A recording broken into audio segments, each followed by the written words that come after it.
प्यारे दोस्तों, एक नमूना है नरेंद्र मोदी, जो अपने देश के लिए और विदेशों में भारत की छवि बनाने के लिए दिन रात प्रयत्न करते रहते हैं।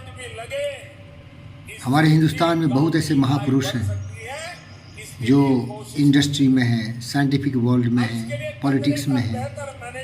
हर क्षेत्र में उन्होंने भारत का नाम रोशन किया है। एक से एक बढ़ के वैज्ञानिक हुए, एक से एक बढ़ के लेखक और कवि हुए, रविन्द्रनाथ टैगोर हुए, एक से एक बढ़ सेनानी हुए, सुभाष चंद्र बोस, भगत सिंह, चंद्रशेखर आज़ाद हुए। तो हम अपने बच्चों से यही निवेदन करते हैं कि आप भी अपनी छवि में इन महापुरुषों के चरित्र को रखिए और देश के लिए जीना और देश के लिए मरना आपका उत्तरदायित्व हो। इसके लिए आवश्यक है कि आपको योगी बनना पड़ेगा, उपयोगी होना पड़ेगा, ज्ञानवान, विचारवान, बुद्धिमान, सर्वशक्तिमान व्यक्ति के रूप में प्रकट होना पड़ेगा। सूर्य की तरह अंधकार की जो रोशनी है, काम, क्रोध, मद, लोभ, मोह, ईर्ष्या, द्वेष, कलह, जाति, धर्म, मजहब के नाम पर देश को बांटने की जो साजिश है, उसको सबूत तोड़ना होगा। हिंदुस्तान में रहने वाले हर व्यक्ति, बहन और बेटी, भाई और चाचे, भतीजे जितने भी हैं, सभी हिंदुस्तानी हैं। सबको एकजुट होकर देश की मेन धारा में, देश की जो प्रगतिशील धारा है, उसमें जुड़ जाना चाहिए और अपने आप को काबिल इंसान के रूप में प्रकट करना चाहिए। स्वार्थ से ऊपर उठना चाहिए, भ्रष्टाचार से दूरी बनाना चाहिए। देश के लिए जीना, देश के लिए मरना, यही सबसे बड़ा सत्य है जिसे समझना चाहिए और अपनी ज़िंदगी में अमल करना चाहिए। मैं फ़कीर योगी, वीरेंद्र योगी, कर्म योगी हूँ। न मेरा कोई जाति है, न धर्म है, न मजहब है।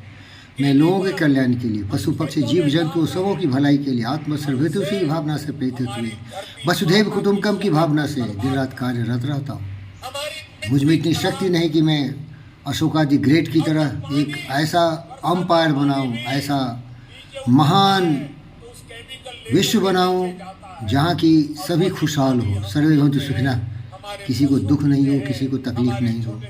लेकिन मेरे विचार ऐसे, मेरे भावना ऐसे हैं। इन भावनाओं को आप समझिए।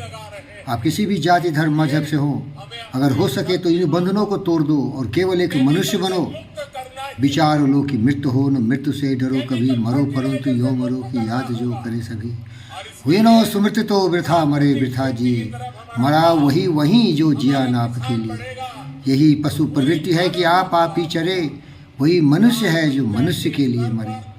उसी उदार की कथा सरस्वती बखानती, उसी उदार से धरा कृतार्थ भाव मानती, तथा उसी उदार को समस्त श्रेष्ठ पूजती, तथा उसी उदार की गुंजती गुंजती गुंजती हर दिशाओं में, चतुर्दिशाओं में, आकाश में, पाताल में, हर जगह शांति का दूत बन के मानवता और विश्व कल्याण के लिए प्रेरित हो जाओ मेरे बच्चों देश के।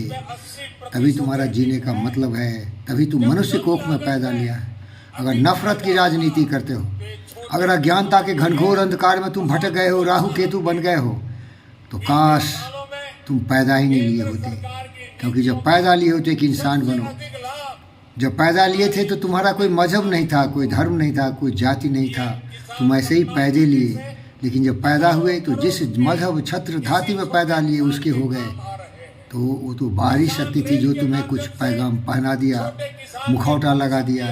लेकिन तुम पैदा लिए थे मेरी बेटी और बेटों एक इंसान के रूप में। तो जो तुम्हारा मूल रूप है एक इंसान, इंसानियत के रास्ते पर चलो। थोड़े दिन की जिंदगी, आए हैं सो जाएंगे, राजा रंग फकीर। एक सिंहासन चढ़ बसे, एक बजे जंजीर। जंजीर में मत जकड़ो। अपने आप को किसी जाति, धर्म, मजहब, क्षेत्र से जोड़ के अपने आप को एक बुज़दिल इंसान मत बनाओ और दूसरों से नफरत, नाराजगी की आग में जलते हुए जलाओ देश को और विश्व को। उदार चित्त बनो, उदार चरिता नाम वसुधैव कुटुंबकम। सुधर जाओ, जीवन को सफल कर लो। इसी में ज़िंदगी है। मैं ऐसा ही एक व्यक्ति हूँ। मैं जिंदा हूँ तो बिल्कुल एक पवित्र चदरिया झीनी रे झीनी, चदरिया झीनी रे झीनी,